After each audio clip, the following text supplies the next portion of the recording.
Hello everyone, my name is Michael, and today I'm doing something I know a lot of us would have experienced at one point, and that's low-end gaming. So I'm going to start it by saying that this PC is definitely a weird one. For starters, unlike any other Office pre-built that I've seen, this one comes with a VGA port but no HDMI, which by itself isn't that uncommon. But this one comes with a DisplayPort connector instead of HDMI, which I just find strange how it has DisplayPort but not HDMI, when DisplayPort is far more modern than HDMI is. I don't know, I just find that weird, so I have to use this DisplayPort to HDMI adapter, which I had lying around anyway, so that's not a big issue for me. Now, as far as the insides go, it's pretty basic, and underneath everything, it has a 500 gig hard drive, a Pentium G3220 with 8 gigs of RAM, which, to my surprise, is 2 sticks of 4 gig instead of 1 stick of 8 gig, which I guess is always nice to see. Now, I'm going to give a flashing lights warning. I had a few issues with the PC that I think is to do with the graphics chipset. But whenever I tried to connect it to any monitor, whether it was through the DisplayPort connector or through the VGA, connected to the monitor, it just kept flickering whenever I tried to launch any 3D application. And the only way I could sometimes resolve this was connecting the DisplayPort adapter to a HDMI cable into a USB capture card and viewing it through OBS. Now, on to the benchmark results. We're going to start with Fallout 3. Actually, no, we're not going to start with Fallout 3. We couldn't even get past the main menu. Every time I pressed new game, it just crashed straight to desktop. So I guess up next is the next game I had issues with, which is Fable: The Lost Chapters. Now, it's kind of sad really because this game experienced a lot of graphical issues to the point where I'll deem it unplayable because it's just it doesn't make it easy to play. It's far too distracting, and it's not nice to look at. So I'm gonna deem this one unplayable. The first game that actually ran was the Elder Scrolls V Skyrim, not the remastered, but the original version. And to my surprise, it ran very well.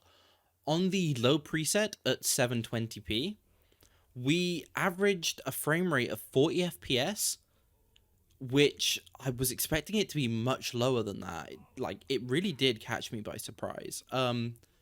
This was an average taken from about 35 minutes of gameplay where I roamed around. I went into some city areas. I went underground, got into some combat situations. And to be quite fair, other than the fact that it looked pretty ugly, it was very playable and ran really well. So if you just wanted a machine to, play a not pretty version of Skyrim, then this would serve you well. Now, next up is Bioshock, which is one of my all-time favorite games. This is the original version, not the remastered. And it ran with an average frame rate of 77 frames per second, which is, again, really good. It's not that demanding of a game, but that's still a really good frame rate. And if I'm going to be honest with you, the settings probably could have been chucked up to medium instead of low. But if you wanted a closer to 30 FPS experience instead of 60, then you probably could have pushed it to high. It's clearly not a very demanding game, but a very good game and really worth playing at that. Now, Tomb Raider 2013 ran with an average frame rate of 30 frames per second at 720p lowest settings. I was in a relatively intensive area, which had a lot of particle effects, gas, and there was some gunfire. But there was a little bit of stutter, which is reflected by the 1% and 0.1% lows. But overall, it was a pretty smooth and decent experience, despite the fact that it was only running at 30 FPS. And when you're gaming at these low frame rates, you can definitely get used to gaming at these lower frame rates. I used to play on a laptop that couldn't even run this game at 20 FPS, and I would still play it. So, let's get on to the next game. Batman Arkham Asylum ran really well with 41 frames per second at 720p low. And this is one of them games that no matter what setting you put it on, ultimately just doesn't look that bad. It's a relatively old game, so it's relatively easy to run, but it's a very enjoyable game at that. And with an average of 41 FPS, it runs really well on this system, and overall is not a bad experience. So this is another one of them games that I'll just really recommend playing on this system if it's one of the only games you can run. Now, Spec Ops The Line ran with an average of 22 frames per second on the lowest settings at 720p, which isn't ideal for a game like this that requires you to aim and shoot and stuff like that. So I'm going to deem this one unplayable, but I guess that's sort of down to preference. If you can handle 22 frames per second on average, then sure, go for it, but personally, for a shooter game, anything less than 30 FPS is completely unacceptable for me. So I'm just going to deem Spec Ops The Line unplayable. Next up is Just Cause 2, which is a bit of a weird one because it was experiencing some of the same graphical issues that Fable The Lost Chapters was experiencing, but this time round, enabling VSync fixed the issues, which I'm a bit confused with. But the game on the lowest settings at 720p ran with an average frame rate of 41 frames per second, which is more than playable for a game like this, especially with how fun and how much carnage you can cause in this game. With all the explosions and everything, getting 41 FPS is pretty decent. So yeah, Just Cause 2 is definitely a playable title, and I really recommend it.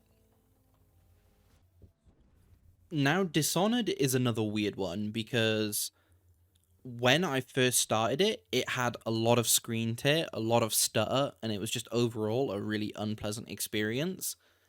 But again, after enabling VSync, the tearing went away, the stuttering went away, and it ran with an average of 27 frames per second on the lowest settings, 720p. Now, Dishonored's a very fun game that, if I'm honest with you, doesn't need the highest frame rates in the world, so I'm going to say that 27 frames per second for this game is acceptable, especially when in some cases you do exceed that 27 frames per second. But the issues at the beginning definitely were a weird one, and once you do fix that, if you enable VSync and it fixes it, it was pretty fun to play. So, yeah, I think this is going to be another one I recommend, even though it does have a few weird issues. And with that said, that wraps up the benchmarking. Now, you might be wondering, why did I pick this specific system out of all the other systems on eBay?